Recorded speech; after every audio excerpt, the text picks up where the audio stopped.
Tiens-toi prêt, aujourd'hui je t'explique pour moi quel est le meilleur profil d'image que tu peux prendre sur ton Sony A7 III, A7S III ou la série Sony Alpha pour avoir les meilleures images et le meilleur workflow possible. Bonjour à tous, ici Aymeric de la chaîne AR Production. Donc vous l'avez compris, aujourd'hui je vais vous expliquer quel est pour moi le meilleur profil d'image que vous pouvez utiliser sur votre Sony. Et non, c'est pas du S-Log. Alors évidemment, avant de commencer, je vous précise que si votre appareil filme en 4:2 10 bits, type un A7S III, etc., effectivement, il vaut peut-être mieux filmer en S-Log 3 pour avoir vraiment une meilleure gestion de la colorimétrie et de l'étalonnage.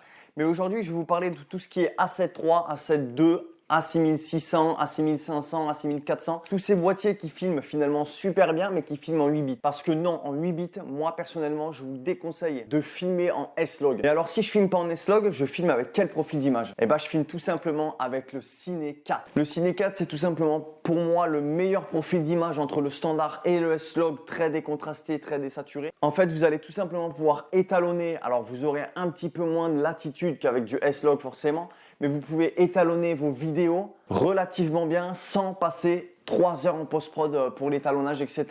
Puisque oui, c'est un profil d'image qui n'est pas complètement désaturé, complètement décontrasté, mais il est quand même un petit peu. C'est vraiment l'entre-deux du standard et du S-Log 2 ou S-Log 3, du S-Log tout court. Donc pour ce qui est du réglage, c'est tout simple. Moi, en l'occurrence, là, je suis sur mon Sony A7 III. En fait, vous allez tout simplement aller dans les paramètres. Ça va être un petit peu pareil pour tous les Sony finalement. Hein. Le menu est le même. Donc là, je vais aller dans les paramètres. Je vais tout simplement aller dans mon paramètre 1.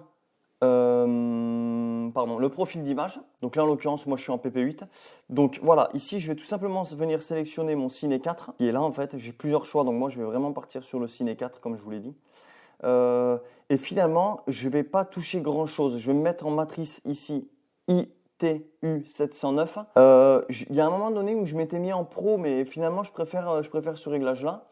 Et puis, tout simplement, je vais juste après aller dans les détails, me mettre au détail au niveau -7. Voilà, donc j'enlève en fait tous les détails parce que les détails qu'apporte le boîtier, je trouve qu'ils ne sont pas forcément hyper qualitatifs. Je préfère rajouter moins en post-prod de la netteté. Je trouve que c'est quand même beaucoup plus propre.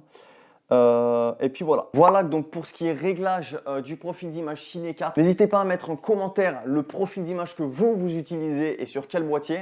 Je serais curieux de savoir. Et puis voilà, nous on se retrouve dans une prochaine vidéo. Ciao!